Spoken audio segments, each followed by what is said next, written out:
Welcome to Annie's kitchen and you are watching Annie's kitchen with Annie. ഇന്ന് ചെയ്യാൻ പോകുന്ന വെജിറ്റേറിയൻ അല്ല, ഇന്ന് ചെയ്യാൻ പോകുന്ന നോൺ വെജാ. അപ്പൊ എന്താന്ന് വെച്ചാൽ ഇന്ന് ചിക്കനാണ് ചെയ്യുന്നത്. ചിക്കൻ കറി എന്ന് പറയുമ്പോഴത്തേക്ക് ഈ പറഞ്ഞ പോലെ എല്ലാം നമ്മുടെ അടുക്കളയിൽ ഇരിക്കുന്ന ഒരു സാധനങ്ങളാണ്. പിന്നെ എന്നാലും ഒരു ഇച്ചിരി മാറ്റി പിടിച്ചേക്കുവാ. എന്നാന്ന് വെച്ചാൽ മല്ലി പൊടിയല്ല, മല്ലി ഇച്ചിരി വറുത്ത് പൊടിച്ചു. അതായത് തനി മല്ലി പൊടിയായിട്ട് ഇടുന്നില്ല, കുറച്ച് ക്രഷ് ചെയ്ത്, അതായത് വറുത്ത് ഒന്ന് പൊടിച്ചെടുക്കുക എന്ന് പറയില്ലേ, പൗഡർ അല്ല, അല്ലാതെ ഒന്ന് ക്രഷ് ചെയ്തെടുക്കുക. ക്രഷും അല്ല, അതിൽ നിന്ന് കുറച്ചുകൂടെ മുമ്പോട്ടൊന്ന് പൊടിച്ചു വരുന്ന ഒരു അത് ഞാൻ കാണിച്ചു തരാം അതിന്റെ പരുവ ഏതാന്നുള്ളത്. അങ്ങനെ ഇട്ടെടുത്താൽ മതി. അതിന്റെ റെസിപ്പിക്ക് വേണ്ട ഇൻഗ്രീഡിയൻസ് എന്നാന്നല്ലേ, ഫസ്റ്റ് നമ്മൾ 1 കിലോ കോഴിയാണ് മേടിച്ചേക്കുന്നത്. അതിനനുസരിച്ച് ഇതിപ്പോ ഒരു വലിയ 2 സവാളയാണ്. 1 കിലോയ്ക്ക് മീഡിയം സൈസ് 4 സവാളയാണ് ആവശ്യം. അതല്ല, സവാളയുടെ വലുപ്പം അനുസരിച്ച് കുറയ്ക്കുകയും കൂട്ടുകയും ചെയ്തോണം. പിന്നെ വേണ്ടിയത് കുറച്ച് വെളുത്തുള്ളി, ഇതിപ്പം അരിഞ്ഞു വെച്ചേക്കുക, അരയ്ക്കാം. കുറച്ച് ഇഞ്ചി, കാശ്മീരി മുളക് പൊടിയാണ് ഞാൻ എടുക്കുന്നത്, കുറച്ച് മഞ്ഞപ്പൊടി, ഇതേണ്ട ഇതാ ഞാൻ പറഞ്ഞ മല്ലി. അത് ഇച്ചിരി പൊടിഞ്ഞിട്ടുമില്ല, എന്നാൽ ഇച്ചിരി ഒന്ന് ചതച്ചു വന്നിട്ടേ ഉള്ളൂ. അങ്ങനത്തെ ഒരു പരുവത്തിന് എടുക്കണേ. പിന്നെ വേണ്ടിയത് ഗരം മസാല. ഇതും ഞാൻ ഈ പറഞ്ഞ പോലെ ഒരിക്കലും കവറിൽ പൊടിച്ചു വെച്ചിരിക്കുന്ന ഗരം മസാലയുണ്ട്. അതെന്നാന്ന് വെച്ചാൽ കുറേ പേര് എന്നോട് ചോദിക്കാറുണ്ട്, ഈ ചിക്കൻ കറി ഉണ്ടാക്കുമ്പോഴത്തേനും ചേച്ചി നമുക്ക് ആ മസാലയുടെ ഒക്കെ ഒരു നല്ലൊരു മണമില്ലേ, ആ മണം വരികയില്ലെന്ന് പറയുവേ. അന്നേരം ഞാൻ പറയുന്നത് വെച്ചാൽ പൊടിച്ചു വെക്കുമ്പോൾ ശരിക്കും അതിന്റെ മണം നല്ലോണം പോവും. അപ്പൊ ഇവർ പാക്കറ്റിൽ പാക്ക് ചെയ്ത് വെക്കുമ്പോഴത്തേക്ക് പാക്ക് ചെയ്യുന്ന സമയത്തൊക്കെ ഭയങ്കര അസാധ്യ മണമായിരിക്കും. പക്ഷെ പാക്കിങ് എത്രയോ നാൾ കഴിഞ്ഞായിരിക്കും നമ്മുടെ കയ്യിൽ കിട്ടുന്നത്. അതുകൊണ്ട് ഞാൻ അത് എടുക്കണ്ടെന്നല്ല ഞാൻ പറയുന്നത്, അതിനൊരു മണവും അതിന്റെ ഗുണവും ഒരു ഇച്ചിരി കുറയും. മറ്റത് നമ്മൾ തനി സ്പൈസസ് മേടിച്ചിട്ട് അതിന്റെ അളവ് അറിയാൻ മേലെങ്കിൽ അത് വാങ്ങിക്കാനും കിട്ടും. അന്നേരം പൊടിച്ചേച്ച് അന്നേരം ചേർക്കുമ്പോൾ ഉണ്ടാവുന്ന ഒരു വാസന ഉണ്ടല്ലോ, എന്നെ മണമെന്നറിയോ ചിക്കൻ കറിയൊക്കെ വെക്കുമ്പോൾ. അത് ഞാൻ അങ്ങനെ മേടിച്ച് പൊടിച്ചു വെച്ചേക്കുവാ ഈ ഗരം മസാല. പിന്നെ ഇതെന്നാന്ന് വെച്ചാൽ കുറച്ച് ടൊമാറ്റോ, അതായത് കുറച്ച് ടൊമാറ്റോ എന്ന് പറയല്ല, ഒരു വലിയ ടൊമാറ്റോ അരച്ചെടുത്തേക്കുവാണേ. പിന്നെ കുറച്ച് പച്ചമുളക്, ഒരു 2 പച്ചമുളക് മതിയാവും. പിന്നെ ഇച്ചിരി തൈര്, വലിയ പുളിയുള്ള തൈര് വേണ്ട. കുറച്ച് കസൂരി മേത്തി, ഇതൊരിച്ചിരി ജീരകം പൊടിച്ചതാണേ. ഈ ഒരു കറിക്കുള്ളൊരു ഗുണം എന്നാണെന്നറിയാവോ, ഞാൻ നേരത്തെ പറഞ്ഞ പോലെ ഈ ഗ്രേവിക്കകത്ത് നമുക്ക് പനീർ, മഷ്റൂം, കോളിഫ്ലവർ അങ്ങനെ ഏത് വേണമെങ്കിലും ഇടാം. അപ്പം നമുക്ക് നോയമ്പ് കാലത്തും ഈ കറി ഉണ്ടാക്കിയാൽ നല്ലതാണ്. പിന്നെ കുറച്ച് ക്രീം വേണം, ഫ്രഷ് ക്രീം.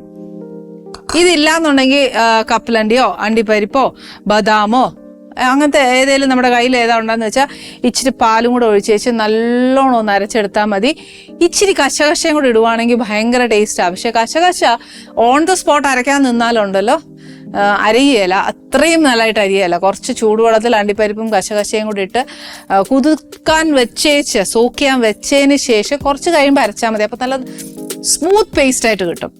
ഇത് സാധാരണ നമ്മുടെ 1 കിലോ കോഴിയാണ് ഞാൻ മേടിച്ചേക്കുന്നത്. ഇനിയിപ്പം നമ്മൾ എപ്പോഴും ചെയ്യുന്ന പോലെ അതിനകത്ത് വലിയ പണികൾ എന്നാന്നൊന്നും ചെയ്യാൻ മേലാത്തത് കൊണ്ടും മിക്ക പേരും പറയുന്നത് എന്നാന്ന് വെച്ചാൽ പിള്ളേരെല്ലാവരും ഹോസ്റ്റലിലൊക്കെ താമസിക്കുന്ന പിള്ളേർക്ക് എളുപ്പം വഴി മതി എന്നാണ് പറഞ്ഞത്. അതുകൊണ്ട് ഞാൻ അവരെയും കൂടെ കൺസിഡർ ചെയ്ത് ഞാൻ ഈ പറഞ്ഞ പോലെ ചിക്കൻ കറി വെക്കാം. ഇപ്പൊ പട്ട, ഗ്രാമ്പു, ഏലക്ക ഇതൊന്നും നമുക്ക് ഹോസ്റ്റൽ പിള്ളേർക്ക് എന്നാ പറയാ അവരുടെ അടുക്കളയെ സൂക്ഷിക്കാൻ പറഞ്ഞാലൊന്നും നടക്കുകയില്ല. അതുകൊണ്ട് നമ്മൾ ആദ്യം നമ്മുടെ ചീനച്ചട്ടിയിൽ ഒരു ഇച്ചിരി എണ്ണ ഒഴിക്കട്ടെ. ഒരു 2 ടേബിൾ സ്പൂൺ എണ്ണ ഇതിനകത്താണ് ഞാൻ ഒഴിക്കുക. പക്ഷേ നിങ്ങൾ നോക്കുമ്പോൾ ഞാൻ ഒത്തിരി നേരം കൊണ്ട് ഒഴിച്ചുകൊണ്ടിരിക്കുക, അതെന്തോ ഒരു എണ്ണയാണ് ഒഴുകുന്നതെന്നുള്ള ഒരു തോന്നൽ വരാൻ പാടില്ല. ഇതിനകത്തോട്ട് നമ്മൾ ഈ അരിഞ്ഞു വെച്ചേക്കുന്ന സവാള, ഇത് അരയ്ക്കുകയാണെങ്കിലും അരിയാണെങ്കിലും ഇതിൻ്റെ ആ ഒരു റോ ടേസ്റ്റ് നല്ലോണം മാറണം. ഇല്ലാന്നുണ്ടെങ്കിൽ ചിക്കൻ കറി എപ്പോഴും മധുരിക്കാനാണ് ചാൻസ്.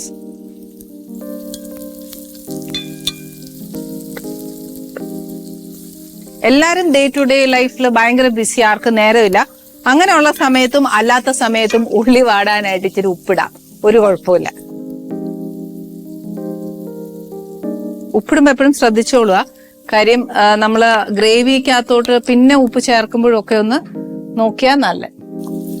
ഈ ഉള്ളി ശരിക്കും നല്ലോണം ബ്രൗൺ ആവണം. അതായത് നമ്മുടെ ബിരിയാണിക്കൊക്കെ ഉള്ളി വറുത്ത് ഇങ്ങനെ ഡെക്കറേറ്റ് ചെയ്യാൻ ഇടുകയല്ലേ, എപ്പോഴും ഞാൻ പറയുന്ന ഒരു കാര്യം അത് തന്നെയാ. അത്രയും നല്ലതായിട്ട് വഴറ്റിയാലേ ഇത് മാറത്തുള്ളൂ, മധുരം ഉണ്ട്. നാടൻ കറികളൊക്കെ വെക്കുവാണെങ്കിൽ ഞാൻ പറയുന്നത് എപ്പോഴും ചെറിയ ഉള്ളിയാ കുറച്ചുകൂടെ നല്ല ടേസ്റ്റ്. ഇതൊരു 1/4 ബ്രൗൺ ആയി കഴിയുമ്പോൾ നമുക്ക് ഇഞ്ചിയും വെളുത്തുള്ളിയും ചേർക്കാം. ഈ ഒരു സമയത്ത് മാത്രമേ ഉള്ളൂ ഇതിൻ്റെതായിട്ട് സമയം പോകുന്നത്. ബാക്കി ചിക്കൻ കറി പെട്ടെന്നാവാനേ ഉള്ളൂ. ഓക്കെ, ഇപ്പൊ നമ്മുടെ ഉള്ളി ഒരു 1/4 ബ്രൗൺ ആയിട്ടുണ്ട്. ഇനി ഇതിനകത്തോട്ട് ഞാനൊരു ചിക്കൻ 1 കിലോ ആണെങ്കിൽ 1.5 സ്പൂൺ ഇഞ്ചി, 1.5 സ്പൂൺ വെളുത്തുള്ളി, അതാണേ കണക്ക്.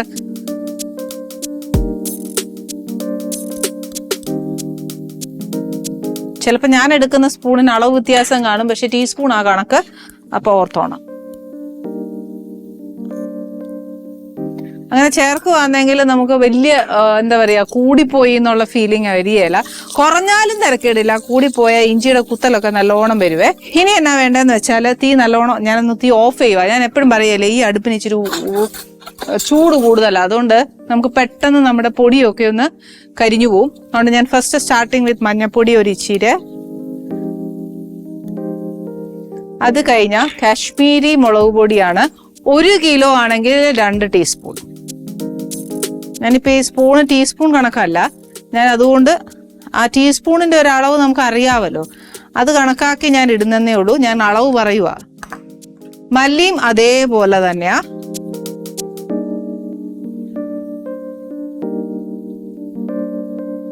മല്ലി പിന്നെ ഒത്തിരി അങ്ങ് ഇടരുത്, എന്നാന്നറിയാവോ, ഇത് വറുത്ത് മറ്റേ മല്ലിയുടെ ഒരു മണം നല്ലോണം മുന്നിൽ നിൽക്കും പൊടി അല്ലാത്തതുകൊണ്ട്. ഗരം മസാല ഞാൻ ഒരു 1/2 ടീസ്പൂൺ, ഈ സ്പൂണിന് ഒരു 1/2 ഇട്ടില്ല, ഒരു 1/4 കൂടുതൽ, 1/2 എത്തിയതുമില്ല, അങ്ങനത്തെ ഒരു കണക്കിലാണ് ഞാൻ ഇട്ടേക്കുന്നേ. എന്നിട്ട് ഈ പൊടി ഒരു ഇച്ചിരി മൂക്കാൻ അധികം സമയമില്ല. ഞാൻ എപ്പോഴും പറയും തീക്ക് ചൂട് കൂടുതലാ, അതേപോലെ ഇരിക്കുന്ന പാത്രത്തിന് കട്ടി കൂടുതലായതുകൊണ്ട് അതിൻ്റെയും ചൂട് കൂടുതലാണ്. അതുകൊണ്ട് ഈ ഇട്ട പൊടി പെട്ടെന്ന് ആവാൻ അധികം നേരമൊന്നും വേണ്ട. ഇതിനകത്തോട്ട് ഞാൻ ഇതേണ്ട ഈ കോഴി അങ്ങ് ഇടുക. ഇച്ചിരി മൂത്തിട്ടുണ്ട്, ഇടുവാണേ. ഇനിയിപ്പോ ഈ കോഴിയെന്ന് കുറച്ച് വെള്ളം ഊറും. ആ ഒരു വെള്ളം എല്ലാം കൂടെ ഒന്ന് ചേർത്ത് ആ അരപ്പും എല്ലാം കൂടെ ഒന്ന് ഈ കോഴിയിലൊന്ന് നല്ലോണം പിടിക്കണം.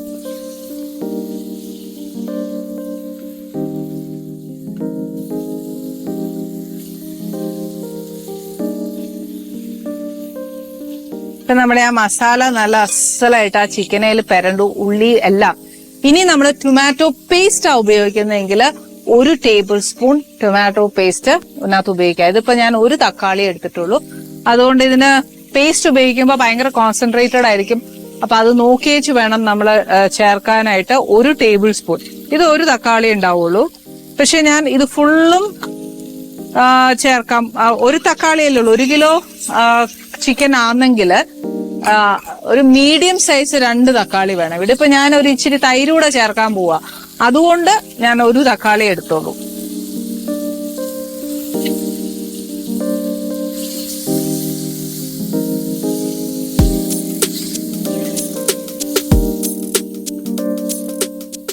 ഉപ്പ് ആദ്യം നമ്മള് ഉള്ളി വറുക്കാനായിട്ട് ചേർത്തപ്പോൾ മാത്രമേ ചേർത്തുള്ളൂ.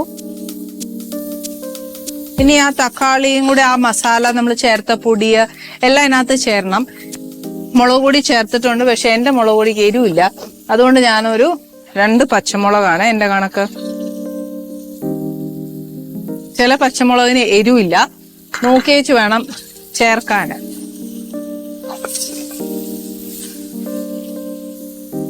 ഓക്കെ, ഇപ്പൊ ഞാൻ ആ പച്ചമുളക് ഇട്ടു, അതിനകത്തെ ആ പൊടികളും എല്ലാം നമ്മൾ ഞാൻ എപ്പോഴും പറയില്ലേ, ഓരോ ഇൻഗ്രീഡിയന്റ് ആയിട്ട് ചേർക്കുമ്പോഴത്തേക്ക് നമ്മൾ ഓരോ മുന്നേ ചേർത്തുകൊണ്ടിരുന്നതെല്ലാം മുരിഞ്ഞ് അതിനോടൊപ്പം ചേരാൻ തുടങ്ങും. ഇപ്പൊ ഞാൻ പച്ചമുളക് വരെ ചേർത്തു, തക്കാളി ചേർത്തു, എല്ലാം ചേർത്തു.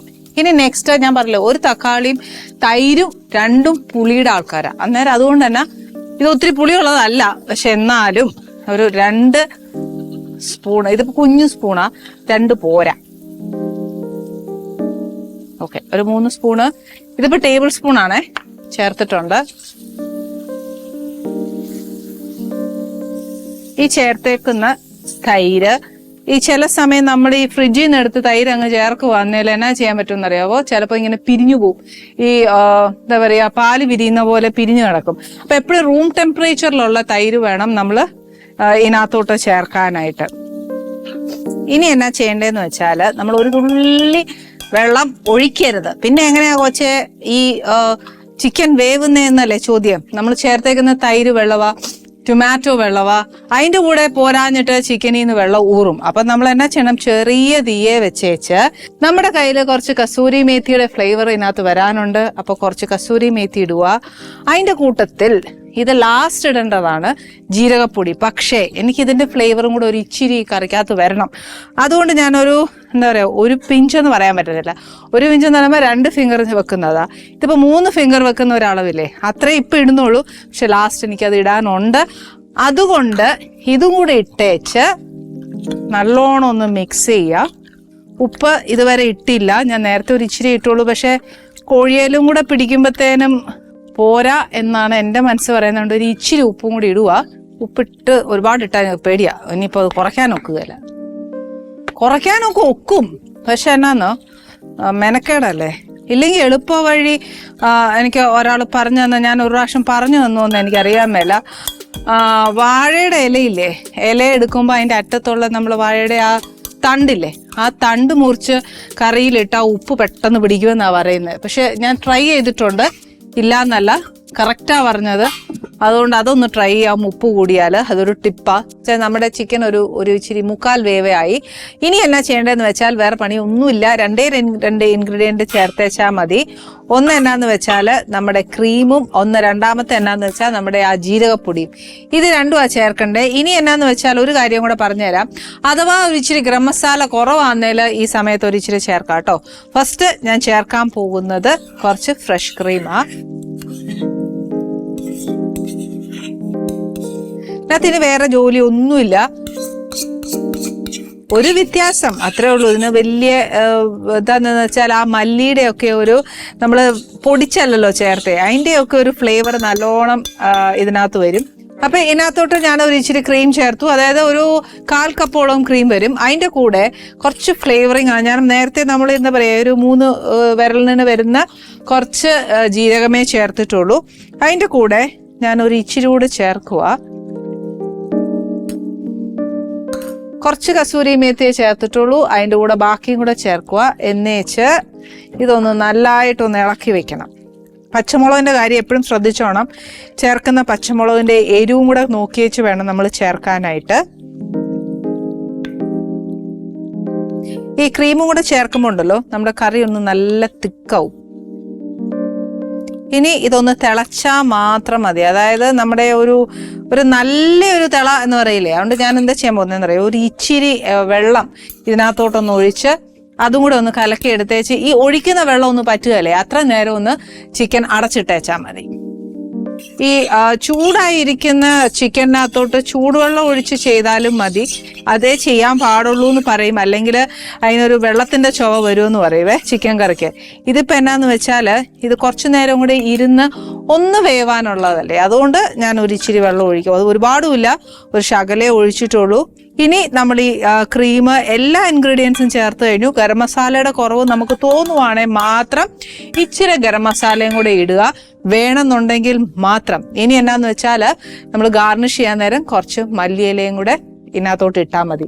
ഇന്ന് നമ്മൾ ഈ ഒരു ചിക്കൻ കറി എന്ന് പറയുന്നത് എളുപ്പമാണ് വെക്കാനായിട്ട് അല്ലേ. എരിവിൻ്റെ കാര്യം മാത്രം നിങ്ങൾ ശ്രദ്ധിച്ചോണം, പച്ചമുളക് പ്രത്യേകിച്ച്. ഇനി നമ്മുടെ ഈ ചിക്കൻ അടുക്കള ഒന്ന് വൃത്തിയാക്കാനുണ്ട്, അത് വേറെ കാര്യം. പക്ഷെ എന്നാലും ഗസ്റ്റിൻ്റെ കാര്യം പറയാതെ നമുക്ക് എന്താ പറയുക, അടുക്കള വൃത്തിയാക്കാൻ പോകാനും ഒക്കുകയല്ലേ. അക്കാര്യം പകുതി ജോലിയും തീർത്തേച്ച് ചെയ്ത് കഴിഞ്ഞാൽ നമുക്ക് ഇരിക്കുമ്പോൾ ഒരു സമാധാനമല്ലേ. ഇന്ന് ആനീസ് കിച്ചണിൽ വരാൻ പോകുന്ന ഗസ്റ്റ് ശ്രീജിത്ത് പണിക്കറും ഫാമിലിയാണ് വരാൻ പോകുന്നത്. അറിയാലോ, ശ്രീജിത്തിനെ നല്ലോണം നമ്മൾ ഓരോ മലയാളികൾക്കും നല്ല വ്യക്തമായിട്ട് അറിയാം. പക്ഷെ ഒരു വീട്ടമ്മ എന്ന നിലയിൽ എനിക്ക് ഒരുപാട് ചോദ്യങ്ങളുണ്ട്. എനിക്കെന്നല്ല, എന്നെപ്പോലെ കുറേ ആൾക്കാർ ചോദിച്ചു വെച്ച കുറേ ചോദ്യങ്ങൾ എൻ്റെ ഉള്ളിലുണ്ട്. അതെനിക്ക് ചോദിച്ച് മനസ്സിലാക്കണം. കാര്യം അറിവുള്ളവരുടെ നിന്നും നമുക്ക് കുറച്ച് അറിവ് പകർന്നെടുക്കുക എന്ന് പറയുന്നത് നല്ലൊരു കാര്യമല്ലേ അല്ലേ. അപ്പം എനിക്കറിയാൻ വയ്യാത്ത കുറേ കാര്യങ്ങൾ ഞാൻ ചോദിക്കും. പിന്നെ എന്നെ ചോദിച്ചേൽപ്പിച്ചിരിക്കുന്ന കാര്യങ്ങളും കൂടെ ഞാൻ ചോദിക്കും. അതിന് അടുക്കളൊന്ന് വൃത്തിയാക്കട്ടെ. വൃത്തിയാക്കിയിട്ട് ഡൈനിങ്ങിൽ ശ്രീജിത്തും ഫാമിലിയായിട്ട് നമുക്ക് കാണാം. നമസ്തേ. I am so happy. എന്നാന്നോ, എൻ്റെ ആനീസ് കിച്ചണിൽ എപ്പോഴും എനിക്ക് ഫാമിലി ആയിട്ട് വരുന്നതാ ഭയങ്കര ഇഷ്ടം. ഐ എം സോ താങ്ക്ഫുൾ കേട്ടോ. വൈഫിനെ മോളെയും കൊണ്ടുവന്നതിൽ ഐ എം സോ ഹാപ്പി. നമ്മൾ തമ്മിൽ ഫസ്റ്റ് ടൈം കാണുക. ഹലോ, നമ്മുടെ കൈ എത്തുവല്ല, പക്ഷെ നമ്മൾ ഷേക്ക് ഹാൻഡ് ചെയ്ത മാതിരി ഫീൽ ചെയ്യുക. ഓക്കെ, മോളുടെ പേരെന്നാ? ചിന്മയ്. ചിന്മയ്. ഓ, നല്ല പേര്. എന്താ പേര്? ധന്യ. ഞാൻ ആനിയെ. എനിക്ക് സോനെ പിന്നെ ലോകത്ത് എല്ലാവർക്കും അറിയാം, അതുകൊണ്ട് പിന്നെ പരിചയപ്പെടുത്തേണ്ട ആവശ്യമില്ല അല്ലേ? ശരിക്കും. പിന്നെ ഒരു കാര്യം ചോദിക്കേണ്ട എന്നാന്ന് വെച്ചാൽ, ഒത്തിരി ചോദ്യം ഉണ്ട് കേട്ടോ. ഈ പറഞ്ഞ പോലെ ചിലപ്പോൾ ഞാൻ ചോദിക്കുന്നത് ഭയങ്കര പൊട്ട ചോദ്യമായിരിക്കും. ഒരു വീട്ടമ്മയ്ക്ക് അറിയാൻ കുറെ ചോദ്യങ്ങളുണ്ട്, അതൊക്കെ ഞാൻ ചോദിക്കും കേട്ടോ. പക്ഷെ അതിനെക്കാട്ടിലും മുന്നേ എനിക്ക് അറിയേണ്ട എന്നാന്നറിയോ, ആക്ച്വലി സർ ഒരു ടെക്കിയായിരുന്നു. ഫ്രം ദർ ഈ ഒരു നിരീക്ഷകൻ എന്നൊരു മേഖലയിലേക്ക് എത്താൻ എങ്ങനെയാ ഒരു ജേണി? എന്തുവായിരുന്നു മനസ്സിനകത്ത് അത്രയും വലിയൊരു തട്ടൽ തട്ടിയേ? വിട്ടാ പറ്റത്തില്ല, ഞാൻ അതിനു വേണ്ടി തർക്കിച്ചേ ഒക്കത്തുള്ളൂ എന്നുള്ളതൊരു. ടെക്കി ആകുന്നത് ഒരു 2005-ലാണ്. പക്ഷെ ചർച്ചകളിലൊക്കെ വരാൻ തുടങ്ങിയത് ഒരു 2015 ഓൺവേർഡ്സ് ആണ്. ഇപ്പം ഞാനൊരു പേഴ്സണൽ താല്പര്യത്തിൽ ഒരു റിസർച്ച് ചെയ്യുന്നുണ്ട്. ഡോക്ടറേറ്റ് മിനിറ്റൊന്നുമല്ല, പേഴ്സണൽ താല്പര്യം. അതൊരു ഹിസ്റ്ററി റിലേറ്റഡ് സബ്ജക്റ്റാണ്. അപ്പം ഞാൻ എൻ്റെ ഫ്രണ്ട്സ് കൂടി ഇങ്ങനെ ചെയ്യാണ്. അപ്പം അത് at one point of time അത് വളരെ വലിയ പോപ്പുലാരിറ്റി അതിന് കിട്ടുന്നു. പ്രൈം മിനിസ്റ്റർ വിളിക്കുന്നു, അദ്ദേഹം ഒരു കൂടിക്കാഴ്ചയൊക്കെ നടത്തുന്നു. അതൊക്കെ നടന്നതിന് ശേഷം എന്നെ ഇന്ത്യ ടുഡേ ഗ്രൂപ്പ് വിളിച്ചിട്ട് ഒരു ലേഖനം ഇതുമായി ബന്ധപ്പെട്ടൊക്കെ എഴുതി തരുമോ എന്ന് ചോദിക്കുന്നു. അപ്പം ഞാനത് എഴുതി കൊടുക്കുന്നു. അപ്പോൾ അത് അവർക്ക് ഇഷ്ടപ്പെട്ടപ്പോൾ അവർ പിന്നീട് വീണ്ടും ഒരെണ്ണം കൂടെ തരുമോ എന്ന് ചോദിച്ചു. അങ്ങനെ തന്നു. അത് കഴിഞ്ഞതിന് ശേഷം പിന്നീട് അവർ പറഞ്ഞു, ഇത് മാത്രം വേണമെന്നില്ല, മറ്റേതെങ്കിലും സബ്ജക്റ്റിൽ ഇൻട്രസ്റ്റഡ് ആണ് എഴുതാനെന്നുണ്ടെങ്കിൽ അത് എഴുതി തന്നാൽ നമ്മൾ പബ്ലിഷ് ചെയ്യാമെന്ന് പറഞ്ഞു. അപ്പോൾ അങ്ങനെ പിന്നീട് പല ആർട്ടിക്കിൾസ് ഇടയ്ക്കിടയ്ക്ക് ഇങ്ങനെ കോൺട്രിബ്യൂട്ട് ചെയ്യാൻ തുടങ്ങി. അപ്പോൾ ആ സമയത്ത് ഒരു വലിയ പൊളിറ്റിക്കൽ ഇഷ്യൂ ഉണ്ടായിരുന്നു. ആ ഇഷ്യൂ റിലേറ്റഡ് ഞാനൊരു ലേഖനം എഴുതി, അത് പബ്ലിഷ് ചെയ്തു.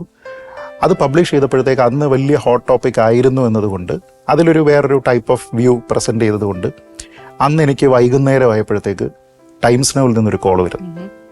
എന്നിട്ട് പറഞ്ഞു, ഇതേ വിഷയമാണ് ഇന്ന് നമ്മൾ ചർച്ചയ്ക്ക് എടുക്കുന്നത്.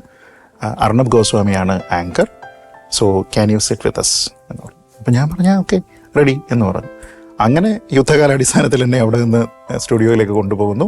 അവിടെ വെച്ചിട്ട് ചർച്ചയിൽ പങ്കെടുക്കുന്നു. അങ്ങനെയാണ് ഫസ്റ്റ് ഡിബേറ്റ്. അപ്പോൾ കളരി അതാണ്, അർണബിന്റെ കളരിയാണ് 2015. വലിയൊരു കളരിയല്ലേ അത്, ഫസ്റ്റ് കിട്ടാന്ന് പറയുന്നത്. Because I am a great fan of it.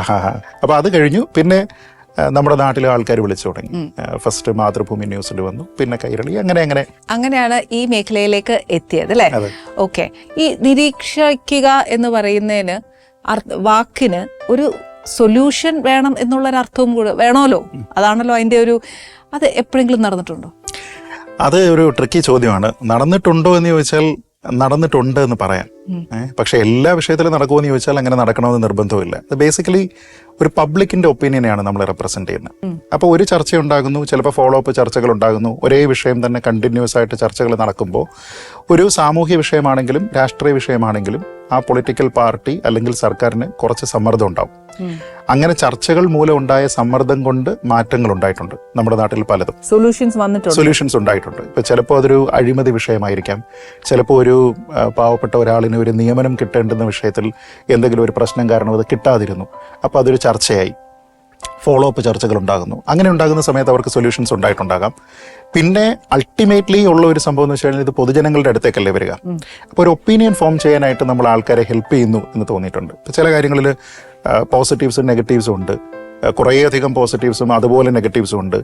Political പാർട്ടികൾ പല ഒപ്പീനിയൻസ് പറയുന്നു. അപ്പോൾ ഇതിൽ ഏതാ ശരി ഏതാ തെറ്റ് ഒരു പാർഷ്യൽ ആയിട്ട് ആൾക്കാർ പറയുന്നതിനേക്കാൾ കുറച്ചുകൂടി ഒരു സ്റ്റേബിൾ ആയിട്ടുള്ള ഒരു ഇംപാർഷ്യൽ വ്യൂ എന്നതിനെയൊക്കെ അപ്രീഷിയേറ്റ് ചെയ്യുന്ന ആൾക്കാരാണ് എല്ലായ്പ്പോഴും ഉള്ളത്. അതിൻ്റെ പ്രധാനപ്പെട്ട കാരണം എന്ന് വെച്ചാൽ നമ്മുടെ നാട്ടിൽ ഒരു കോടതി വിധി വരികയാണ്.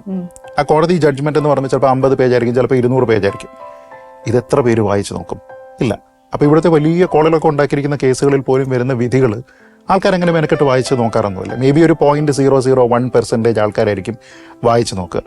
അപ്പോൾ ഇതൊക്കെ ഒരാൾ വായിച്ച് നോക്കിയിട്ട് അതിൽ ഇന്നതാണ് പറഞ്ഞിരിക്കുന്നത്, ഇന്ന പോയിന്റ്സ് ആണ് അതിലുള്ളത് എന്ന് പറഞ്ഞു കൊടുക്കുമ്പോൾ ആൾക്കാരെ സംബന്ധിച്ചിടത്തോളം കൺവീനിയൻസ് എന്നുള്ളൊരു ഫാക്ടറുണ്ട്. നമ്മളായിട്ട് മെനക്കെടേണ്ടതില്ല, someone else is doing it for us. ഈ ഒരു ഫീലുണ്ട്. അതിൻ്റെ ഒരു സ്നേഹം ആൾക്കാർക്കുണ്ട്. അപ്പോൾ ഒരു വിഷയത്തിനെ പറ്റി അവെയർ ആകുന്നു എന്നുള്ളൊരു ഗുണമുണ്ട്.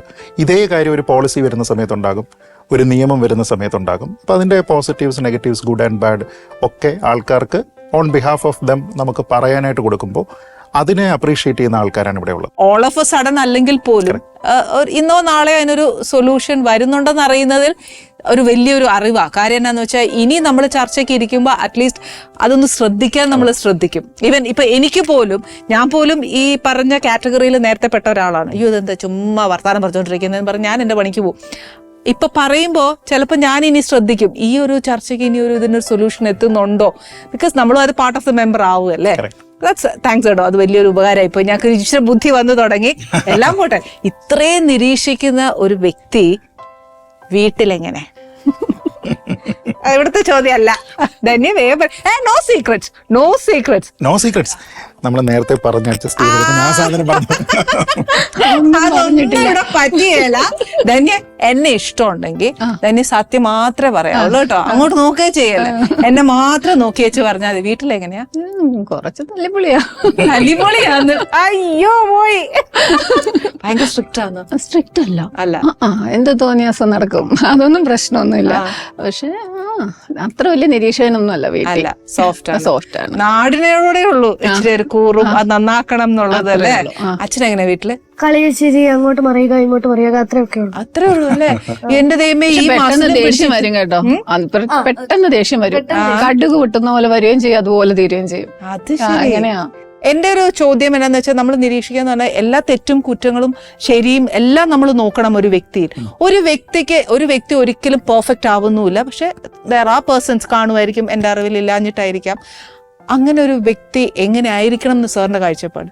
ഒരു വ്യക്തി എന്നുള്ളതല്ല, ബേസിക്കലി നമ്മളെല്ലാം പൗരബോധമുള്ള ആൾക്കാരായിരിക്കുക എന്നുള്ളൊരു ഇമ്പോർട്ടൻസ് ഉണ്ട്. എനിക്ക് തോന്നുന്നു പലപ്പോഴും നമ്മുടെ ഗവൺമെന്റുകൾക്കാണെങ്കിലും ഒരു വ്യക്തിയുടെ വികസനം അല്ലെങ്കിൽ വ്യക്തി വികാസം എന്നൊക്കെ പറയുന്ന രീതിയിലത്തേക്ക് നല്ല സിറ്റിസൺസിനെ ഉണ്ടാക്കാനായിട്ടുള്ള ഒരുപാട് മാർഗങ്ങളുണ്ട്. പക്ഷെ അത് പലപ്പോഴും ആൾക്കാരിലേക്ക് സ്വീകരിക്കുന്നത് മാത്രമല്ല, ആൾക്കാരിലേക്ക് എത്തിക്കാനുള്ള ഒരു ശ്രമം പോലുമില്ല. അപ്പോൾ ഏറ്റവും നല്ലതായിട്ട് എല്ലാവർക്കും, ഒരുപക്ഷെ ഇത് കാണുന്ന എല്ലാവർക്കും മനസ്സിലാകുന്ന ഒരു കാര്യമാണ്, രാത്രിയിൽ നമ്മുടെ നാട്ടിൽ വണ്ടി ഓടിച്ചിട്ടുള്ള ആൾക്കാരെ സംബന്ധിച്ചിടത്തോളം മലയാളിയുടെ റോഡ് കൾച്ചർ എത്ര മോശമാണ് എന്നുള്ളതറിയാം അല്ലേ. ഓപ്പോസിറ്റ് വരുന്ന വണ്ടികളിൽ എത്ര പേര് ഹൈ ബീം ഡിം ചെയ്യാൻ വേണ്ടിയിട്ട് തയ്യാറാകുന്നുണ്ട് അല്ലേ. ഞാൻ പറയുന്നത് ഇത് ഈ ഒരു ഡ്രൈവിംഗ് സ്കൂളിൽ നമ്മൾ ഈ ലൈസൻസ് എടുക്കാൻ പോകുന്ന സമയത്ത് മാത്രം പഠിച്ചിട്ട് കാര്യമില്ല.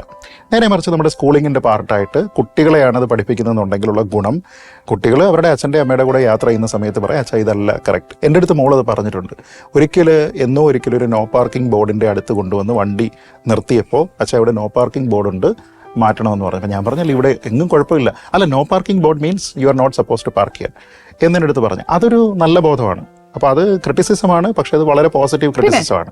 അങ്ങനെ ചെയ്യാനായിട്ട് ഈ കുട്ടികളെ ഒന്ന് പരുവപ്പെടുത്തണം. അപ്പോൾ ഞാൻ എപ്പോഴും വിശ്വസിക്കുന്നത്, ഒരു വ്യക്തിയെ വികസിപ്പിച്ച് കൊണ്ടുവരിക എന്നതിൽ വലിയ പ്രാധാന്യം സമൂഹത്തിനുണ്ട്, സർക്കാരിനുണ്ട്. അത് ഈ ചെറിയ പ്രായത്തിലുള്ള കുട്ടികളിൽ കൊടുക്കുക എന്ന് പറയുന്നതാണ്. ഈ കതിരിൽ വളം വെച്ചിട്ട് കാര്യമില്ല എന്ന് പറയുന്നത് പോലെ ചെറിയ പ്രായത്തിൽ ശീലിപ്പിച്ച് തുടങ്ങിക്കഴിഞ്ഞാൽ നല്ലതാണ്. മറ്റേതൊക്കെ എന്ന് വെച്ച് കഴിഞ്ഞാൽ പലപ്പോഴും നമ്മൾ ഈ നിരീക്ഷിച്ചിട്ട് അഭിപ്രായം പറയുന്നു, അല്ലെങ്കിൽ ഗുഡ് ഓർ ബാഡ് വ്യക്തികളിൽ, പ്രസ്ഥാനങ്ങളിലൊക്കെ പറയുമ്പോഴും ഉള്ള പ്രധാനപ്പെട്ട പ്രശ്നം എന്ന് വെച്ചാൽ ഇതൊക്കെ ഐഡിയോളജി ബേസ്ഡും കൂടിയാണ് കുറേയൊക്കെ. അപ്പോൾ കുറേ കാര്യങ്ങളൊന്നും അവർക്ക് തിരുത്താൻ പറ്റണമെന്നില്ല. പക്ഷേ നമ്മുടെ സമൂഹത്തിന് ഇത് പറ്റും. സമൂഹത്തിന് ഇവരെ കൊണ്ട് കറക്റ്റ് ചെയ്യിപ്പിക്കാൻ പറ്റും. അതിൻ്റെ ഏറ്റവും പ്രധാനപ്പെട്ട കാരണം എനിക്ക് തോന്നുന്നു, ഇന്ന് മേ ബി ഒരു 30 വയസ്സ് താഴെയുള്ള കുട്ടികളായിട്ടുള്ള ആൾക്കാർ, അത് ചിലപ്പോൾ ഹയർ സ്റ്റഡീസ് ചെയ്യുന്ന ആൾക്കാരായിരിക്കും, അല്ലെങ്കിൽ ഫസ്റ്റ് ടൈം എംപ്ലോയ്മെൻറ്റ് കിട്ടിയിരിക്കുന്ന ആൾക്കാരായിരിക്കും. ഇങ്ങനെയുള്ള ആൾക്കാർക്ക് രാഷ്ട്രീയത്തിനോട് താല്പര്യമുള്ള ആൾക്കാർ വളരെ കുറവാണ്. കാരണം ഇത് മോശമായിട്ടുള്ള എന്തോ ഒരു സംഭവമാണെന്നുള്ള എന്തോ ഒരു ഇൻഹറൻറ്റ് ഫീലിംഗ് അവർക്ക് എവിടെയോ കിട്ടിയിട്ടുണ്ട്. അപ്പോൾ അതിനെ കറക്റ്റ് ചെയ്യാനായിട്ട് നമ്മുടെ നാട്ടിലെ ആൾക്കാരൊന്നും ചെയ്യുന്നില്ല. ബേസിക്കലി ഇത് മോശമായിട്ടുള്ള ഒരു സംഭവമല്ല, നല്ല ആൾക്കാർ വരാത്തത് കൊണ്ടാണ് ഒരു പക്ഷേ രാഷ്ട്രീയം അങ്ങനെ മോശമായിട്ടിരിക്കുന്നത് എന്നുള്ള ഫീലിങ്സ് അല്ലെങ്കിൽ ഒപ്പീനിയൻസ് ഒക്കെ ഉണ്ട്. ഇതൊക്കെ ആൾക്കാരിലേക്ക് എത്തിക്കുക. പൊളിറ്റിക്സ് എന്ന് പറയുന്നത് നമ്മളുടെ ജീവിതത്തിൻ്റെ ഭാഗമാണ്. നമ്മൾ കേരളം പോലെയുള്ള ഒരു വളരെ വോളറ്റൈലായിട്ടുള്ള ഒരു സൊസൈറ്റിയിൽ ശ്വസിക്കുന്ന ശ്വാസത്തിൽ വരെ പൊളിറ്റിക്സ് ഉണ്ട്. അപ്പോൾ ആ രീതിയിലത്തേക്ക് ആൾക്കാർ അവെയർ ആവുക എന്നുള്ളൊരു സംഭവമുണ്ട്. അപ്പോൾ ഞാൻ വിശ്വസിക്കുന്നത്, ഗുഡ് ഓർ ബാഡ് പറയുമ്പോൾ വ്യക്തിയാണെങ്കിലും എന്താണെങ്കിലും സമൂഹം, ഗവൺമെൻറ്, പിന്നെ അവനവൻ, ഇതെല്ലാവർക്കും ആ ഒരു താല്പര്യം ഉണ്ടെങ്കിൽ മാത്രമേ അങ്ങനെ ഒരു സിറ്റുവേഷൻ ഉണ്ടാവൂ. സാർ, ഞാൻ പൂർണ്ണമായി സമ്മതിക്കുന്നു. പക്ഷെ ഒരു കാര്യം സാർ, ഇപ്പൊ കുഞ്ഞിന്റെ കാര്യം തന്നെ, വളർന്നു വരുന്ന ഒരു കുഞ്ഞിന്റെ കാര്യം തന്നെ പറഞ്ഞു. ഇന്നത്തെ സമൂഹത്തിന്റെ ജനറേഷൻ്റെ ഇടയിൽ നടക്കുന്നത് എന്താണ് സാർ? ഫുൾ അബ്യൂസ്മെന്റ്. അത് മാത്രമല്ല, ഡ്രഗ്സിന്റെ പുറത്ത് കടന്നിട്ട് ഇപ്പോഴത്തെ ജനറേഷൻ മുഴുവനും അതിൽ അടിമപ്പെട്ടു പോകുന്നു അല്ലേ. ഇന്നത്തെ രാഷ്ട്രീയത്തിന്റെ ഇടയിൽ എന്താണ് സാർ പറയുന്നത്? ഓരോ പൗരന്റെ ഉള്ളിലും രാഷ്ട്രീയം വേണം, അവനവനോട് ബോധം വേണം. രാഷ്ട്രീയം അറിയാത്ത ഒരു പൗരനും ഇന്നില്ല എന്നാണ്. എന്തുകൊണ്ട് ഇന്നത്തെ ജനറേഷന്റെ പുതിയ കുട്ടികൾ നശിച്ചു പോകുന്നു? അല്ല, ഈ പുതിയ കുട്ടികൾ നശിച്ചു പോകുന്നതില്ല. നമ്മൾ എല്ലായ്പ്പോഴും അത് കറക്റ്റ് ചെയ്യേണ്ടതിൻ്റെ കംപ്ലീറ്റ് റെസ്പോൺസിബിലിറ്റി ഗവൺമെൻറ്റിനൊന്നും അല്ല. ഞാൻ പറയുന്നത് അതിൻ്റെ primary responsibility is for the family. ഒരു വീടിനാണ്. ഇപ്പം നമ്മൾ പണ്ട് കാലത്ത് നമ്മുടെ നാട്ടിൽ ഈ കുട്ടികളെ എപ്പോഴും അവരെ ശ്രദ്ധിക്കുന്നുണ്ടെന്ന് തോന്നാത്ത രീതിയിൽ അവരെ ആൾക്കാർ ശ്രദ്ധിക്കുന്നുണ്ടായിരുന്നു. ഇന്നത്തെ ഫാമിലി സെറ്റപ്പ് അതിൻ്റെ ഓറിയൻറ്റേഷൻ ഒക്കെ മാറിയിട്ടുണ്ട്.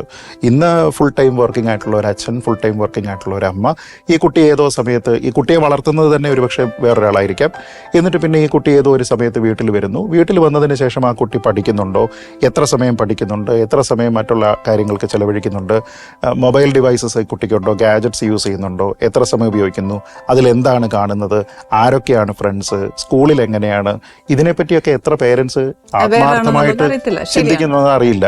അപ്പൊ ഈ കുട്ടികൾക്ക് വഴിതെറ്റാനുള്ള സാധ്യതകൾ പണ്ടും ഉണ്ട്, ഇന്നും ഉണ്ട്. പണ്ട് നമ്മൾ കഞ്ചാവല്ല, അവൻ കഞ്ചാവാണ് എന്ന് പറയുമെങ്കിൽ ഇന്നത് സിന്തറ്റിക് ഡ്രഗ് അല്ലെങ്കിൽ മറ്റ് സാധനങ്ങളൊക്കെ ആയിട്ട് മാറിയിട്ടുണ്ട്.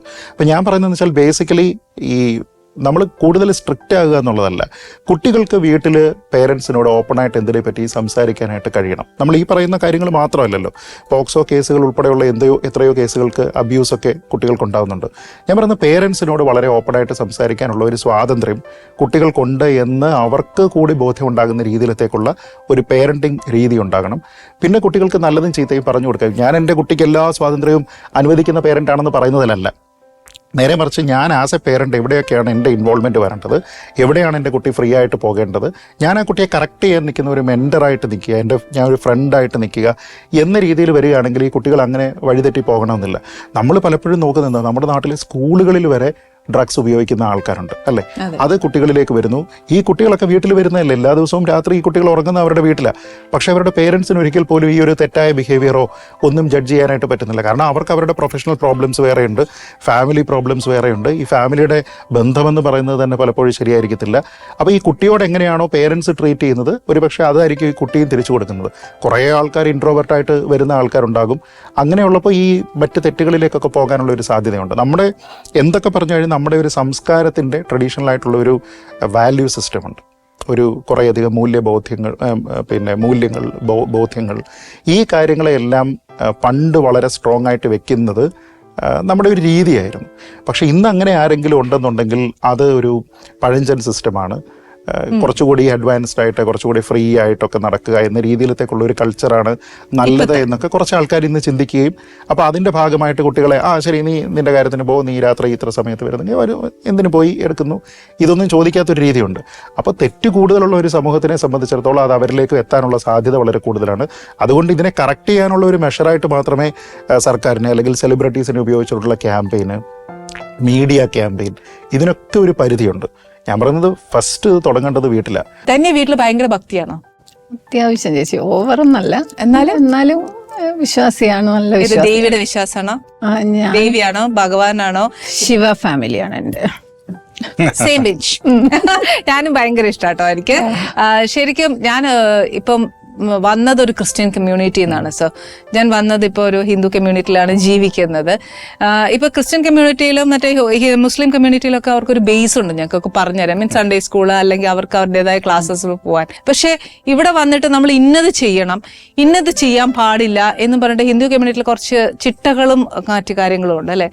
നമ്മളായിട്ട് ഒരു നല്ലൊരു ഇതായിട്ട് ജീവിക്കണമെങ്കിൽ നമ്മൾ എന്തൊക്കെയാണ് പാലിക്കാനുള്ളത്? ബിക്കോസ് ഫോർ എക്സാമ്പിൾ ഞാൻ പറയാം, ഇപ്പോൾ ഒരു പീരീഡ്സ് മെനോപോസ് ടൈമിൽ അല്ലെങ്കിൽ ഉള്ള സമയത്ത് തുളസിയെ തൊട്ടുകൂടാ, അല്ലെങ്കിൽ അച്ചാർ ഇട്ടുകൂടാ, അങ്ങനെയൊക്കെ പറഞ്ഞിട്ട് കുറേ ആചാരങ്ങളും അതൊക്കെ ഉണ്ടല്ലോ. അത് ശരിക്കും നമ്മുടെ ഈ ഒരു ഈശ്വരന്റെ വിശ്വാസം അതാണോ, സയൻസ് ആണോ, എന്താണ്, എങ്ങനെയാണോ ഒരു ഹിന്ദു മതത്തിൽ നമ്മളൊരു പെർഫെക്റ്റ് ആയിട്ട് ജീവിക്കാൻ പറ്റുക? അല്ല, ഇതിൽ ഒരു റൈറ്റും റോങ്ങും ബേസിക്കലി ഇല്ല. ഹിന്ദു മതത്തിൽ ഇപ്പോൾ ഈ നേരത്തെ പറഞ്ഞ പോലെ കുറേ നിഷ്ഠകളുണ്ട്, അല്ലെങ്കിൽ ഇതിൻ്റെ വെർച്യൂസ് ഇന്നതാണ്, മറ്റേത് അങ്ങനെയല്ല എന്ന് പറയുന്ന ടൈപ്പ് ഓഫ് വിശ്വാസം, അല്ലെങ്കിൽ അതിൻ്റെ ഒരു ഡിഫറെൻറ്റ് കോപ്പീസ് എല്ലാ മതത്തിലും ഉണ്ട്. ബേസിക്കലി ഇന്നത് പാപമാണ്, മറ്റേത് പാപമല്ല എന്നൊരു കോൺസെപ്റ്റ് ഉണ്ട്. പക്ഷേ ഹിന്ദു റിലിജിയനിൽ കുറച്ചുകൂടി ഫ്ലെക്സിബിളാണ്. അതായത് മറ്റുള്ളതിലൊരു സ്ട്രിക്റ്റ് ആയിട്ടുള്ള മതവിശ്വാസം ഇന്ന കാര്യങ്ങൾ ചെയ്യണം, ഇന്ന കാര്യങ്ങൾ ചെയ്യാൻ പാടില്ല എന്നുള്ളതുണ്ട്.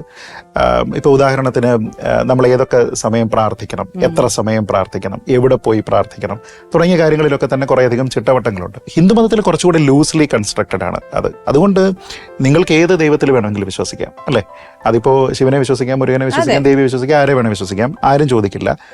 നിങ്ങളുടെ വിശ്വാസത്തിനനുസരിച്ചിട്ടുള്ളതല്ലാത്ത, അതായത് നിങ്ങളൊരു വലിയ ദേവി ഭക്തനാണ്, പക്ഷേ നിങ്ങൾക്ക് ശിവന്റെ അമ്പലത്തിൽ പോകുന്നതിന് കുഴപ്പമൊന്നുമില്ല, ആരും ചോദിക്കാറില്ല എടേ നീ മറ്റേതിൻ്റെ ആളല്ലേ, അത് ചോദിക്കാറില്ല. പിന്നെ ഉള്ളതെന്ന് വെച്ച് കഴിഞ്ഞാൽ ഈ നമ്മളുടെ ഈ പല പല സോഷ്യലി നമ്മൾ ഡിഫൈൻ ചെയ്തിരിക്കുന്ന കുറേയധികം കാര്യങ്ങൾ, ഇപ്പോൾ ഈ നേരത്തെ പറഞ്ഞതുപോലുള്ള പല കാര്യങ്ങളുണ്ട്. ഇത് ചെയ്യാതിരിക്കാം, അതിലൊന്നും അങ്ങനത്തെ പ്രശ്നമില്ല. പിന്നെ ഏറ്റവും പ്രധാനപ്പെട്ട കാര്യം, നിങ്ങൾക്ക് എത്ര ദൈവത്തിൽ വേണമെങ്കിലും വിശ്വസിക്കാം, ഈവൻ ദൈവത്തിൽ വിശ്വസിക്കാതെയും ഇരിക്കാം. അതായത് നിങ്ങൾ ഇതെന്ത് പറഞ്ഞു കഴിഞ്ഞാലും you are still a Hindu. ഞാൻ ഇന്നതിൽ വിശ്വസിക്കുന്നു, ഞാൻ ഒന്നിലും വിശ്വസിക്കുന്നില്ല, ഞാൻ കറക്റ്റായിട്ട് I am a practising Hindu, that ഇതെല്ലാം ഞാൻ ചെയ്യാറുണ്ട്, ഇതൊന്നും ഞാൻ ചെയ്യുന്നില്ല, വല്ലപ്പോഴും അമ്പലത്തിൽ പോകും. ഇവർക്കെല്ലാം ഉള്ള സ്പേസ് ഇവിടെയുണ്ട്. നമ്മുടെ അടുത്ത് ആരെങ്കിലും ചോദിക്കുമോ, ഇപ്പോൾ അമ്പലത്തിൽ പോകുമ്പോൾ നിന്നെ കണ്ടിട്ട് 5-6 കൊല്ലമായല്ലോ, നീ ഇതുവരെ എവിടെയായിരുന്നു എന്ന് ഒരു പൂജാരിയും ചോദിക്കാറില്ല. അപ്പൊ അങ്ങനെയാണ് നിങ്ങളുടെ വിശ്വാസം, നിങ്ങളുടെ മാത്രമായിട്ടുള്ള സ്വകാര്യത, അങ്ങനെയാണത് വരേണ്ടതും. ആ രീതിയിലത്തേക്ക് വരുന്നുണ്ട്. അപ്പൊ പിന്നെ ബാക്കിയെല്ലാം കുറേയധികം ചിട്ടവട്ടങ്ങളാണ്. ഇപ്പോൾ ഇതിന്റെ ഈ ചോദിച്ചിരിക്കുന്ന കാര്യമായിട്ട് ബന്ധപ്പെടുത്തി തന്നെ നോക്കിയാൽ, ഇപ്പൊ ഈ നേരത്തെ പറഞ്ഞതുപോലെയുള്ള ഒരു പ്രത്യേക പീരീഡിൽ സ്ത്രീകളെ സംബന്ധിച്ചിടത്തോളം നിങ്ങൾ ഇന്ന കാര്യങ്ങൾ ചെയ്യരുത്, അല്ലെങ്കിൽ നിങ്ങൾ ഇന്ന പോലെ ആയിരിക്കണം, ഇത്ര ദിവസത്തേക്ക് ഇവിടെയൊന്നും പോകരുത് എന്നൊക്കെ പറയുന്ന സമയത്ത് ഇതിങ്ങനെ റൂൾസായിട്ട് പറയുന്നുണ്ട്. അറ്റ് ദ സെയിം ടൈം ഇവരെ കുറേയധികം കാര്യങ്ങളിൽ നിന്ന് റിലീവ് ചെയ്ത് വിടുന്നുണ്ട്. അല്ലെ, നിങ്ങൾ ഇന്ന കാര്യങ്ങൾ ചെയ്യണ്ട, ഇന്ന ഭാഗത്തേക്ക് നിങ്ങൾ പോകണ്ട എന്ന് പറയുമ്പോൾ അതുകൊണ്ട് ഇന്ന് സർക്കാർ ആർത്തവാവധി എന്നൊക്കെ പറഞ്ഞിട്ടുള്ള പരിപാടികളും പരിഗണിക്കുന്നുണ്ട്. ഞാൻ പറയുന്നത് പ്രോഗ്രസീവായിട്ടുള്ള ഒരു സൊസൈറ്റിയിൽ പോലും ഇന്ന സമയങ്ങളിൽ സ്ത്രീകൾക്ക് കുറച്ച് ബുദ്ധിമുട്ടുണ്ട്, ആ സമയത്ത് അവർക്ക് വേണമെങ്കിൽ ജോലിയിൽ നിന്ന് മാറി നിൽക്കാനുള്ള ഒരു സൗകര്യം കൊടുക്കണം എന്ന് ചിന്തിക്കുന്ന ആൾക്കാരുണ്ട്. മറ്റേത് നേരത്തെ തന്നെ അല്ലാതെ തന്നെ ഇത്തരം കുറെ കാര്യങ്ങൾ ചെയ്യുന്നുണ്ട്, റിലീജിയനായിട്ട് ചെയ്തിരിക്കുന്ന കാര്യങ്ങൾ. ഞാൻ പറഞ്ഞത് ആർക്കും ദോഷമില്ലാത്ത രീതിയിലുള്ള എല്ലാ വിശ്വാസവും ഒക്കെയാണ്. അപ്പൊ എനിക്കൊരു തർക്കം വരുന്ന എന്താണെന്നറിയാം, നിരീശ്വരവാദം എന്നൊരു വാക്കിനൊരു വാക്കുണ്ടല്ലോ, ആ വാദത്തിന് എന്താണ് സാർ അർത്ഥമുള്ളത്? ഇന്ന് നിരീശ്വരവാദം എന്ന് പറയുന്ന വ്യക്തികൾ മിക്കവരും അമ്പലത്തിൽ പോകാറുണ്ട്, പള്ളിയിലും പോകാറുണ്ട്, എല്ലാം ചെയ്യുന്നുണ്ട്. പുറത്തു വന്നിട്ട് വേറെയല്ലോ സംസാരിക്കുന്നത്. അപ്പൊ അതിനോട് എന്ത് സാർ നമ്മൾ പറയും? അല്ല, അത് കാപട്യമാണ്. അത് ബേസിക്കലി നിരീശ്വരവാദമല്ല, അത് നിങ്ങൾക്ക് ഓണസ്റ്റി ഇല്ലാത്തത് കൊണ്ടാണ്. അല്ലെ, നിങ്ങൾക്ക് സ്വന്തമായിട്ട് നിങ്ങളോട് തന്നെ നീതി പുലർത്താൻ കഴിയാത്തൊരു കാര്യമാണ്. എന്നെ സംബന്ധിച്ചിടത്തോളം എനിക്ക് ഏതെങ്കിലും കാര്യങ്ങളിൽ വിശ്വാസം ഉണ്ട് എങ്കിൽ അത് പബ്ലിക്കായിട്ട് പറയുന്നതിന് എനിക്കൊരു ബുദ്ധിമുട്ടും ഉണ്ടാവേണ്ട കാര്യമില്ല. അപ്പോൾ അങ്ങനെ വളരെ ഇൻട്രസ്റ്റിംഗ് ആയിട്ടുള്ള ഒരു ഇൻസിഡൻറ്റ് ഞാൻ പറയാം. പണ്ടൊരിക്കലും ഞാനൊരു ചാനൽ ചർച്ചയിൽ പോകുമ്പോൾ ഞാനൊരു ക്ഷേത്രത്തിൽ പോയിട്ട് നിൽക്കുന്ന സമയത്താണ് എന്നെ പെട്ടെന്ന് വിളിക്കുന്നത്, ഇന്നതുപോലെ ചർച്ചയ്ക്ക് ഇരിക്കാമോ എന്ന് ചോദിക്കുന്നു. അപ്പോൾ ഞാൻ പറഞ്ഞാൽ ശരി, ഞാൻ ഇരിക്കാം എന്ന് പറഞ്ഞിട്ട് ഞാൻ ഈ ചാനലിൻ്റെ സ്റ്റുഡിയോയിൽ വരിക. ആ വരുന്ന സമയത്ത് അവിടെ വെച്ചിട്ട് എൻ്റെ അടുത്ത് അവിടെ ഉണ്ടായിരുന്ന ആൾക്കാർ എൻ്റെ അടുത്ത് ഒരു ടിഷ്യൂ പേപ്പർ എടുത്ത് വന്നു. എന്നിട്ട് എൻ്റെ അടുത്ത് പറഞ്ഞു. അപ്പോൾ ഞാൻ ഓർത്തു ഞാൻ സ്വെറ്റ് ചെയ്യുന്നതുകൊണ്ടെങ്ങാനും ഒപ്പാനായിരിക്കും എന്ന് വിചാരിച്ചു. അപ്പം ഡിബേറ്റ് തുടങ്ങുന്നതിന് മുമ്പാണ്. അപ്പോൾ എൻ്റെ അടുത്ത് പറഞ്ഞു, അപ്പം ഞാനിങ്ങനെ ഒപ്പിയിട്ടൊക്കെ ഇരുന്നപ്പോഴേ, അല്ല സാർ അത് കുറി മായ്ക്കാൻ വേണ്ടിയിട്ടാണ് എന്ന് പറഞ്ഞു.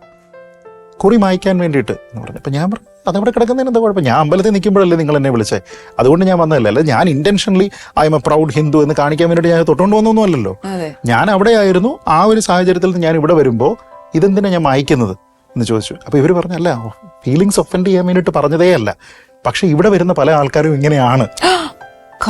അല്ലാതെ ഇവർക്കിത് ഞാൻ ഇരിക്കുന്നതിൽ യാതൊരു ബുദ്ധിമുട്ടുമില്ല. ഞാൻ ആ ചർച്ചയിൽ ആ കുറി ഇട്ടുകൊണ്ട് തന്നെയാണ് ഞാനിരുന്ന ചർച്ചയിൽ പങ്കെടുത്തത്. പക്ഷെ അവർക്കും ഇതിൽ ബുദ്ധിമുട്ടില്ല. പക്ഷെ ഞാനും അങ്ങനെയാണോ എന്ന് കരുതിയിട്ട് എൻ്റെ കയ്യിൽ കൊണ്ടുവന്ന് ഓഫർ ചെയ്ത അവര് അവരുടെ ഭാഗത്തൊരു തെറ്റും ഉണ്ടായിട്ടല്ല. പക്ഷെ ഇങ്ങനെയുള്ള ആൾക്കാരെ ഇവർ സ്ഥിരം കണ്ടുകൊണ്ടിരിക്കുക. അപ്പൊ ഇത് വിശ്വാസമല്ല, വിശ്വാസത്തിനെ കുറിച്ച് പറയാനുള്ള നിങ്ങളുടെ ധൈര്യക്കുറവല്ല, ഒന്നുമല്ല, ഇത് കാപട്യമാണ്. ഇപ്പം സാർ ഇങ്ങനെ കട്ട് ആൻഡ് ഡ്രൈ ആയിട്ട് ഇപ്പൊ ഡിബേറ്റിലെല്ലാം പറയുകയാണ്, TV ഷോസിലെല്ലാം സാർ വന്ന് പറയുന്നുണ്ട്. അപ്പം ശരിക്കും പറഞ്ഞാൽ നാച്ചുറൽ, ഒരാളെ നമ്മൾ ഒപ്പോസ് ചെയ്യുമ്പോൾ എത്രയായാലും ഒരു ശത്രുത ഉണ്ടാവണം. ഒരാളുടെ ആർക്കും ഇഷ്ടമുണ്ടാവില്ല, ഒരു ഈഗോ ഹേർട്ട് എന്നുള്ള സാധനം എത്രയായാലും എല്ലാവരുടെ മനുഷ്യരുടെ ഉള്ളിൽ ഉള്ളിടത്തോളം സാർ ഇങ്ങനെ ഒരാളെ കുറ്റം പറയും, ഇയാൾ ചെയ്ത് തെറ്റാണെന്ന് ഒരാളുടെ മുഖത്ത് നോക്കി നമ്മൾ പറയുമ്പോൾ അയാൾക്കത് പെട്ടെന്ന് അംഗീകരിക്കില്ല. ബിക്കോസ് ഹിസ് ഈഗോ ഹേർട്സ്, അയാൾ അക്സെപ്റ്റ് ചെയ്യില്ല. അപ്പൊ നാച്ചുറലി പുള്ളിക്ക് ഒരു ദേഷ്യം വരും. ഈ ദേഷ്യം പുള്ളി കാണിക്കുന്ന വേറെ രീതിയിലായിരിക്കാം, മനസ്സിലായില്ലേ? അത് ചിലപ്പോൾ വീട്ടിലൊരു ഫോൺ കോൾ ആയിരിക്കാം, നിന്റെ ഭർത്താവിന്റെ അടുത്ത് മിണ്ടായിരിക്കാൻ പറയും, ആരായതാന്നൊക്കെ, അങ്ങനെ വല്ല ഫോണും വന്നാൽ ഹൗ യു വിൽ ഫേസ്. ഇതുപോലെ പ്രശ്നങ്ങൾ ഉണ്ടായിട്ടുണ്ട്. ശരിക്കും പേടിയുണ്ടായിരുന്നു. ഞാൻ ഭയങ്കര പേടിയുള്ള ആളാ. അപ്പൊ അങ്ങനെയൊക്കെ പറഞ്ഞു, മറ്റു എന്തെങ്കിലുമൊക്കെ ഈ ഫോൺ കോളൊക്കെ വരുമ്പോൾ അങ്ങനെ പറയുമായിരുന്നു. പക്ഷെ പിന്നെ എനിക്ക് മനസ്സിലായി, ഒത്തിരി പേര് സപ്പോർട്ട് ചെയ്തും ഒത്തിരി പേര് ഇതുപോലെ തന്നെ ഈ എതിർത്ത് നിന്ന് സംസാരിച്ചിട്ടുള്ള ആളുകൾ തന്നെ വിളിച്ചിട്ട് പറഞ്ഞു, നിങ്ങൾ പറഞ്ഞ കേട്ടോ ഏറ്റവും ശരി, എനിക്ക് പറയാൻ പറ്റത്തില്ല, എന്ത് ചെയ്യാനാ, ഞങ്ങൾ ഇങ്ങനെ ഒരു ഇതെടുത്ത് ഇട്ടുപോയി, ഇനി അതുകൊണ്ട് എനിക്ക് ഇതേ പറയാൻ പറ്റത്തുള്ളൂ എന്ന് പറഞ്ഞിട്ടുള്ള ആളുകളുണ്ട്.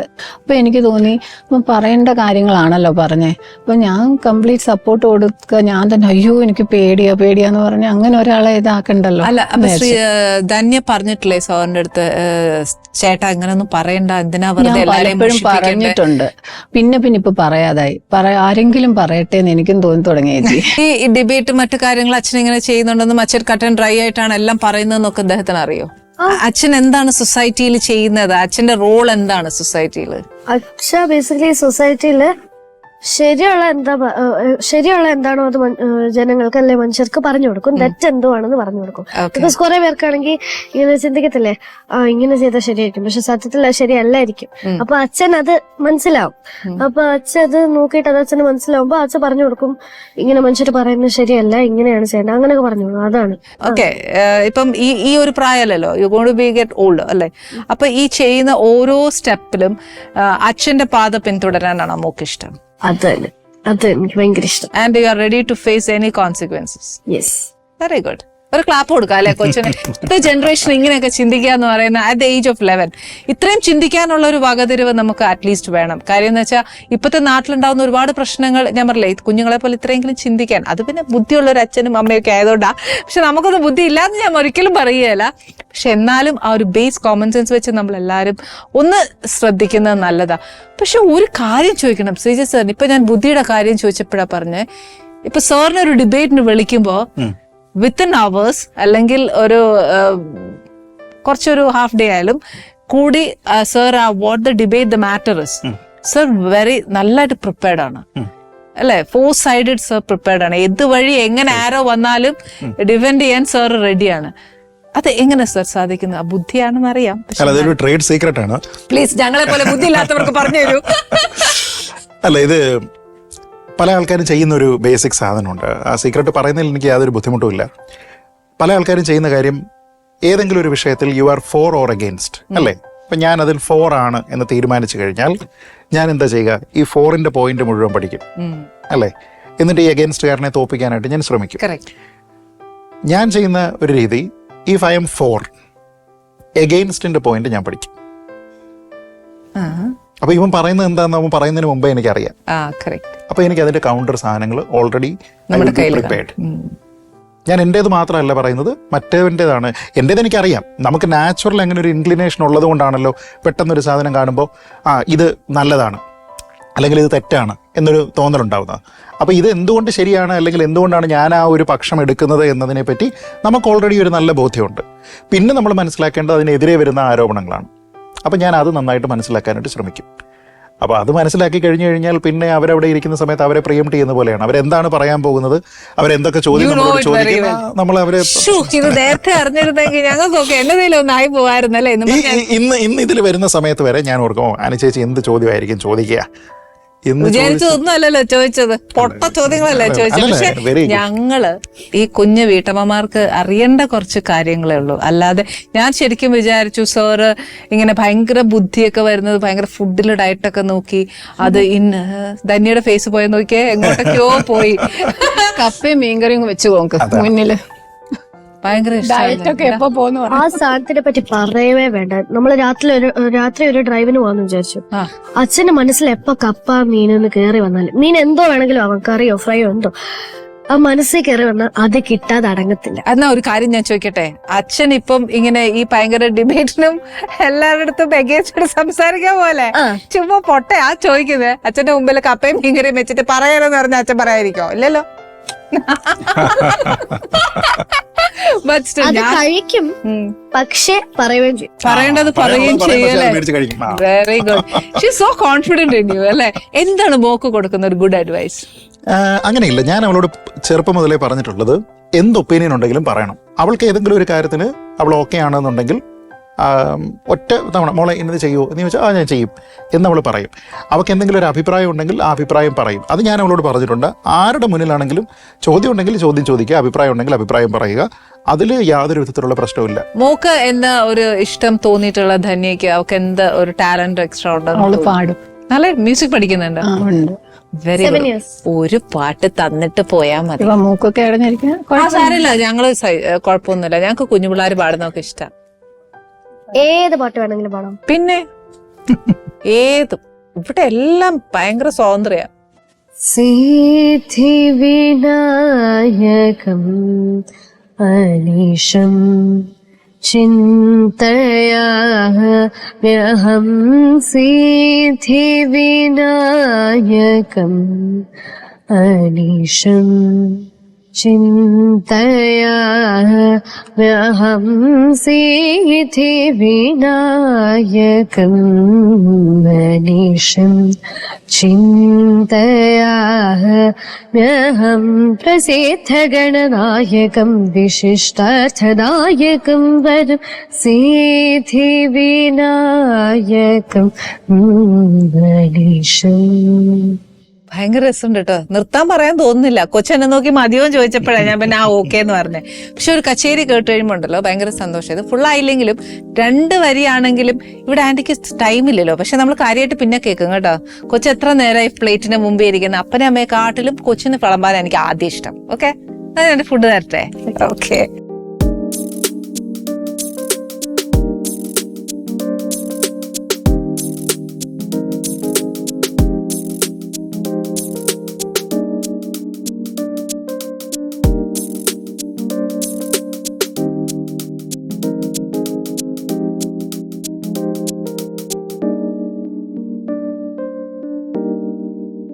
ഇനി എന്റെ ഫുഡ് ഒന്ന് നിരീക്ഷിച്ചിട്ട് പറയൂ.